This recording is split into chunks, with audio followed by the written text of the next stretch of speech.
Taşın ve inancın şehri Mardin, Dicle ve Fırat nehirleri arasında yer alan Mardin, Mezopotamya'nın en çok merak edilen şehirlerinden biri. Kendine özgü mimarisiyle zaman yolculuğuna çıkacağınız kent, farklı dinlere kucak açan yapısıyla da köklü bir geçmişe sahiptir.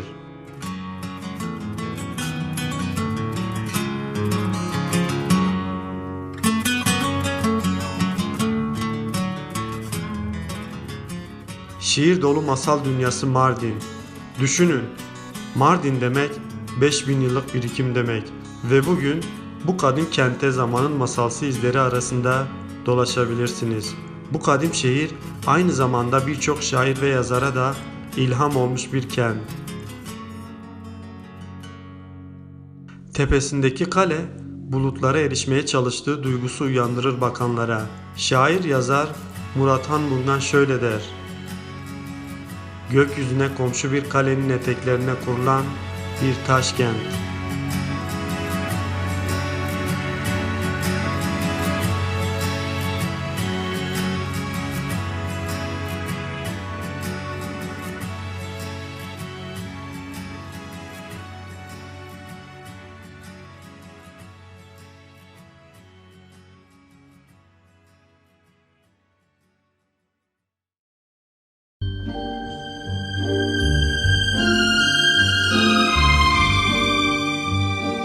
Mardin'in yaklaşık 7000 yıllık bir geçmişi var. Kurulduğu günden bu yana kesintisiz şehir hayatının sürdüğü dünyadaki ender şehirlerden bir tanesi. Daracık sokaklar, birbirinden ilginç dünyalara açılır bu şehirde. Mardin için gece gerdanlık, gündüz seyranlık ifadesi kullanılır. Mardin, gece ve gündüz adeta başka şehirler oluverir.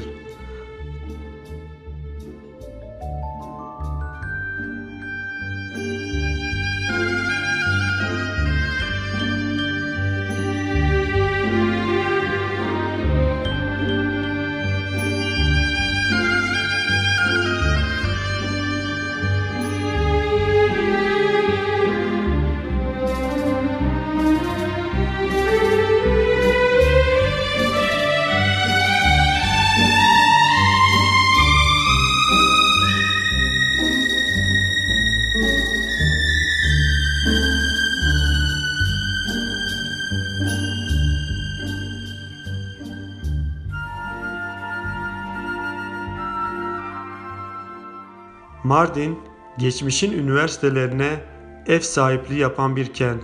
Kasimiye ve Zinciriye medreseleri o günlerin tanıkları. Kasimiye Medresesi, Mardin'in güneybatısındaki tepelerin altında yer almaktadır. Artuklu döneminde başlanmış ve Akkoyunlu hükümdarı Cihangiroğlu Kasım Padişah döneminde yaklaşık 50 yıllık bir süre zarfında tamamlanmış. Medresede gönüllü olarak çalışan Recep Taş, gelen yerli ve yabancı turistlere bu görkemli yapı hakkında rehberlik yapıyor.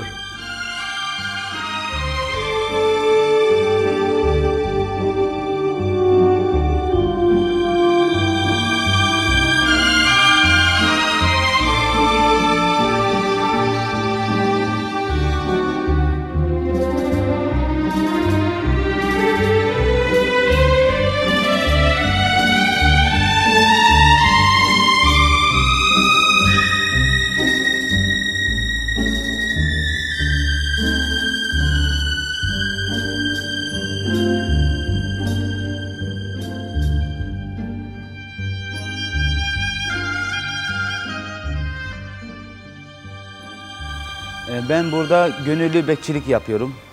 Yıllardan beri buraya hizmet ediyoruz. Dededen, babadan kalma bir medresedir. Burada doğup büyüdüğümüz için bir bağlantımız olmuş. Nasıl diyeyim size? Mesela buraya hayran kalmışız. Burada doğup büyüdüğümüz için burayı terk edemiyoruz, bırakamıyoruz. O yüzden gönüllü olarak buraya bekçilik olmak üzere temizliği olsun, hizmeti olsun her şeyi üstleniyoruz ve buraya bakıyoruz. Gece gidip hamallık yapıyoruz, bu işle uğraşıyoruz. Ondan sonra gündüz ise medresemize bakıyoruz.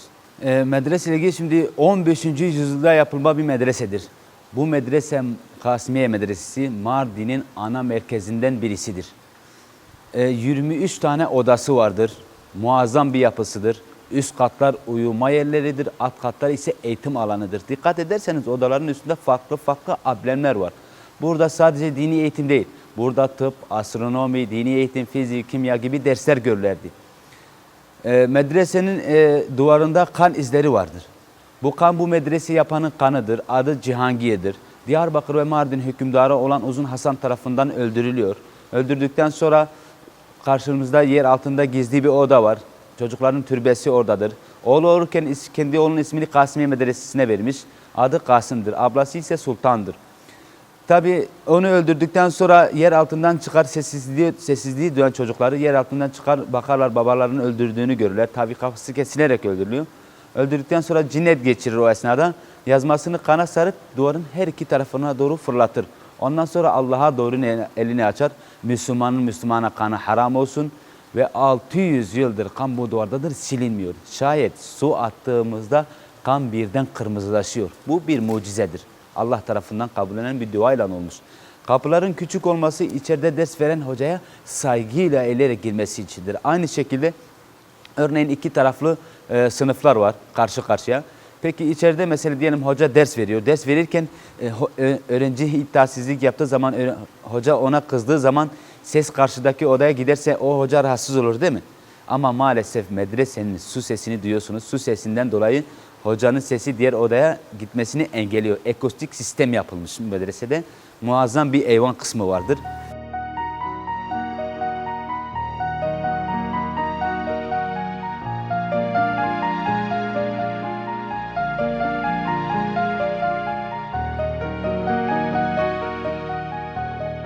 Günümüze kadar mükemmel yapısıyla ayakta kalabilen iki katlı, kubbeli tek ve açık avlulu medresenin inşasında düzgün kesme taş kullanılmıştır.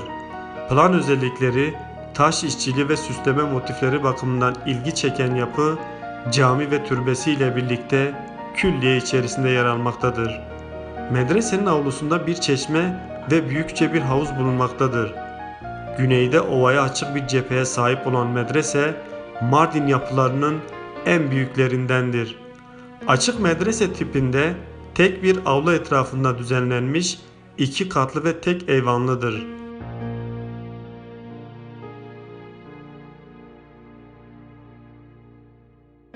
Kesme taş ve tuğlalardan yapılmıştır. Medresede toplam 23 medrese odası bulunur. Bunların 11'i alt katta, 12'si üst kattadır. Güneş doğduktan batana kadar tüm derslikler aydınlıktır. Medresede hem dini ilimler hem de fenli ilimler icra edilmiştir. Sınıf olarak tabir edilen küçük odaların üstünde o dersliğin hangi bilime aydınlığını gösteren astronomi ve tıp bilimine ait simgeler bulunmaktadır.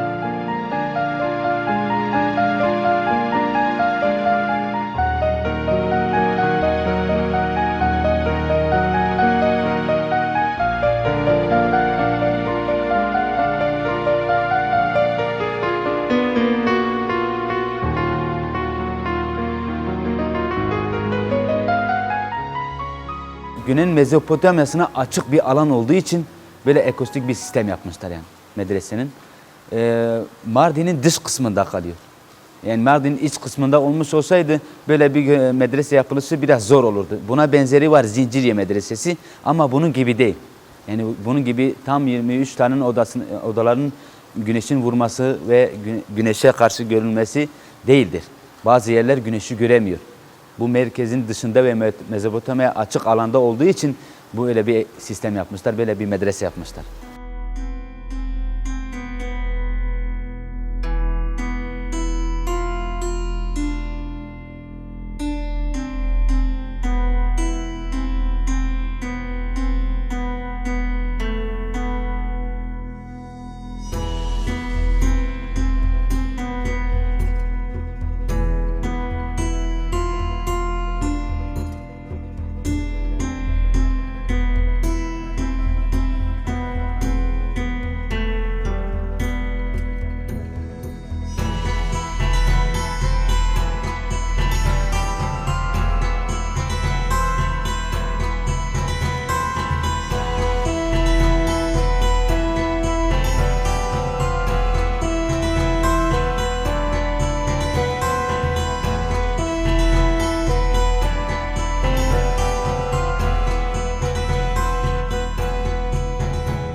Şimdi medrese, Mardin'in bütün hemen hemen medreseleri olsun, camileri olsun, kiliseleri olsun Timur tarafından saldırıya uğranmış.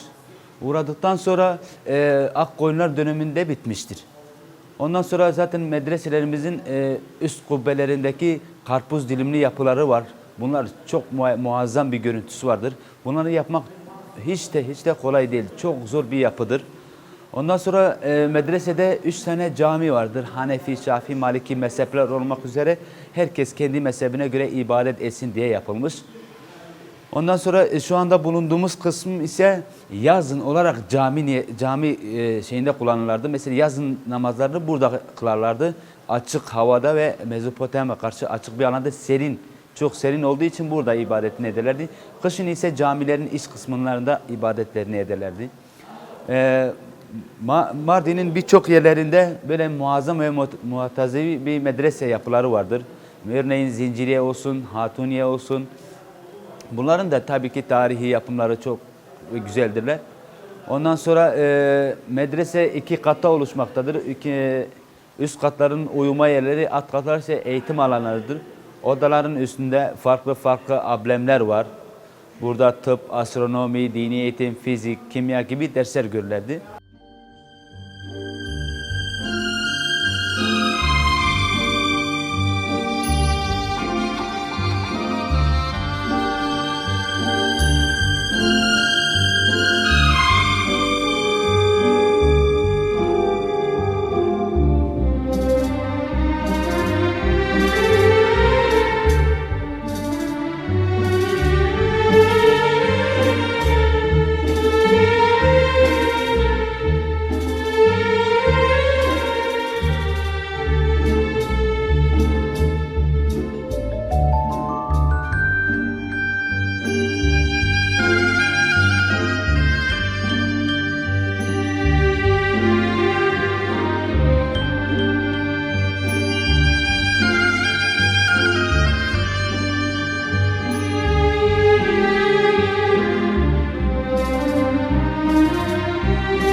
Yine rivayetlere göre medresenin avlusundaki havuzda akan su tasavvufu bir betimlemeyi saklıyor.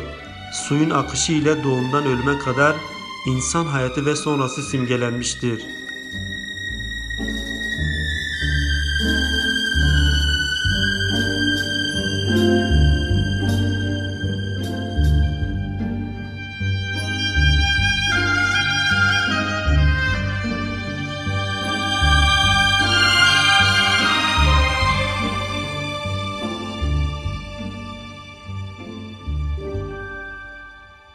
Şimdi bulunduğumuz yer kısmı eyvan. Yani birçok medreselerde eyvanlar görülmektedir. Eyvanın anlamı nedir? Yani bir insanoğlunun dünyaya gelişini anlatıyor. Suyun anlamı. Bakın suyun aktığı yerde 3 tane lale motifi vardır. Bunların anlamı anne, çocuk, baba. Suyun sesi dünyaya adımını atan bebeğin ağlamasıdır. Düştüğü yerse çocukluk çağını yaşıyor. Hani bebek 1 yaşına geliyor, su kıvrımlıdır, hareketlidir. Çocukluk çağını yaşadıktan sonra bir öndeki ise gençlik çağıdır. Gençlik çağında insanoğlu maddi manevi evlenip belli bir hayat yaşıyor. belli bir hayat yaşadıktan sonra akıp kocaman yaşlılık dönemine geçiyor. Baksanıza ne kadar uzun. Yaşlılık döneminde eğer hastaysa, yatalaksa, yürüyemiyorsa, kendi evin penceresinden dışarıyı izlediği zaman, yürüyen, gezen insanları gördüğü zaman inan bir günü 5 gün gibi geçer. Yaşlılık dönemi o kadar acı verici bir şeydir. Yaşlılık dönemini de yaşadıktan sonra bulunduğumuz yerde dar ve ince bir geçiş var. Ona Sırat Köprüsü, havuz olan kısmı ise mahşerdir. Yani tüm insanoğlunun tekrar toplandığı yerdir. Eğer Allah katında cennetlik bir insan olduğumuzda suyun üst kısmı aktığı yerden cennete gidiyoruz, berrak su akıyor. Cehennemlik bir insan olduğumuzda alt katta karanlık ve dar bir geçit var. Orası cehennemliği gösteriyor. Yani önümüzde 2 tane seçenek var. Cennet ve cehennem.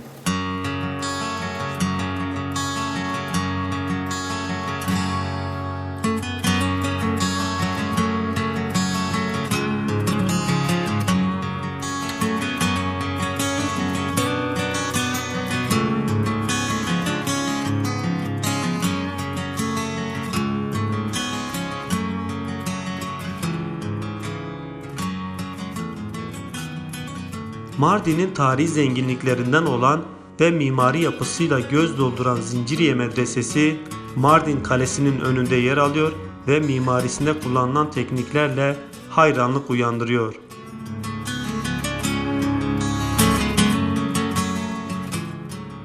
Uzun merdivenler çıkarak ulaşacağınız Zinciriye Medresesi 1385 yılında dönemin hükümdarı Sultan İsa tarafından yapılmış. Bu yüzden Sultan İsa Medresesi olarak da bilinmekte. Günümüzde Kur'an kursu olarak kullanılan medresenin küçük mescidinin sağ tarafında Sultan İsa'nın türbesi bulunuyor. Medresenin tamamen simetrik bir mimarisi var. Bu dünyada ne ekersen ahirette onu biçersin ve yaptığın her şeyin karşılığını alırsın manasında yapılmış.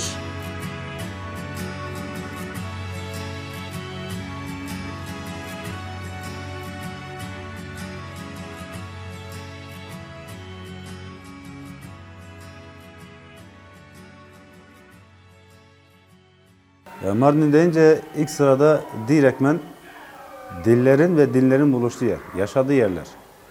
Yani hakikaten kutsal denir ya, Mardin'de bizim için şu an kutsal bir yerdir. İnanılmaz tarihi bölümler bulunması, özellikle Süryani ve aynı şekilde Müslümanların bir arada hem kendi dillerini aynı şekilde saygı vererek iki bölüm karşı tarafında hiç kimse de sorun çıkartmadan yaşamakta. Daha sonra Kürdü, Türkü, Arabı, Çerkeziyle falan misaliyle herkes yaşıyorlar yani. Çok güzel bir yer. Tarihi bölümüne geçtiğimiz zaman akıl alınmaz tarihler var. Daha yeryüzünde şu an 1/3'ü görebiliyoruz. Nice güzel eserlerimiz var. İnşallah en yakın zamanda bunlar hepsi yeryüzüne çıkacaktır yani. O yüzden Mardin deyince yine aynı şekilde medreseler, yine aynı şekilde dini bölümde Süryani kısımlarda, kiliselerde aynı şekilde medrese tarzında ders göstermesiyle devam ediyorlar yani hayata. İsa Sultan tarafından medrese yapılıyor. Zaten medrese genellikle farklı bir şekilde yapılır. Örneğin Mardin'deki en önemli kısımlardan birisindeyiz. Zinciriye Medresesi dediğimiz zaman ilk önce cami kısmına bakmak lazım. İnanılmaz taşları bulunuyordur. Yani ay ışığı oluştuğu sırada gölgesinin içine girdikten sonra adeta cami aydınlanır. O tarzında taşlarımız bulunuyor. Tabii ki bunlar özel taşlar getirilmiş Mardin'e.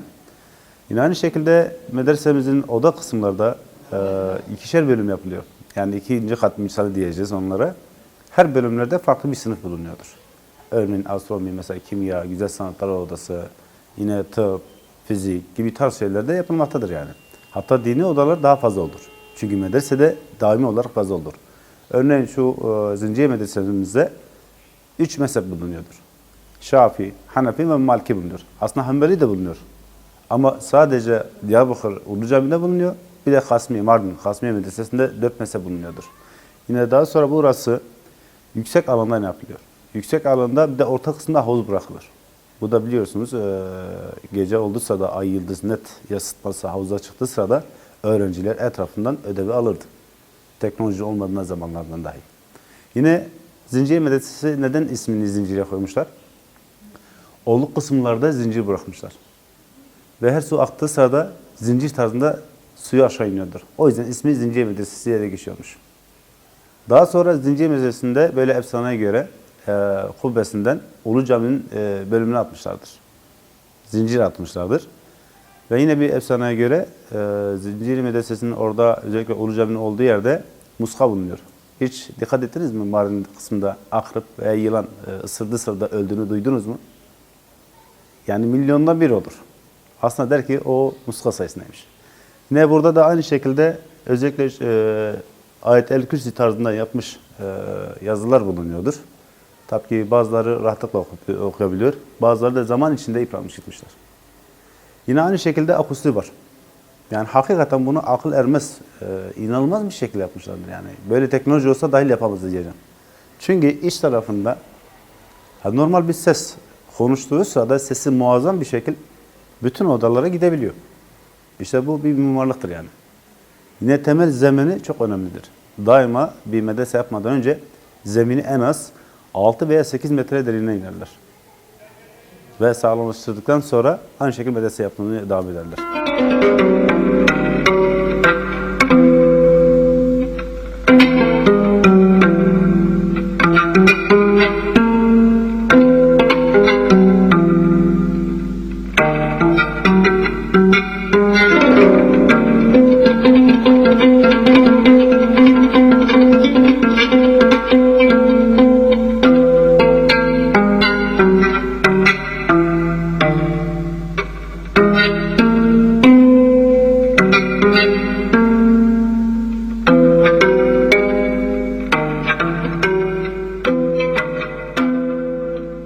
Farsçada salon anlamına gelen ve Mardin'deki birçok medresede bulunan eyvanlar mimari yapısıyla dikkat çekiyor.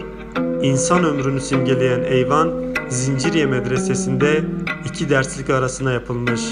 Sebebi ise 2 derslikte görülen farklı derslerin seslerinin birbirine karışmamasını sağlamak. Eyvandan akan su ses yalıtımını sağlıyor ve sesler karşı derslikten duyulmuyor. Ayrıca eyvanın sonunda bulunan ve mahşer alanını temsil eden havuz, zamanında havuza yansıyan gök cisimleriyle astronomi dersleri için kullanılmış.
Mardin'e yolunuz düşerse Kasımiye ve Zinciriye medreseleri listenizde olsun.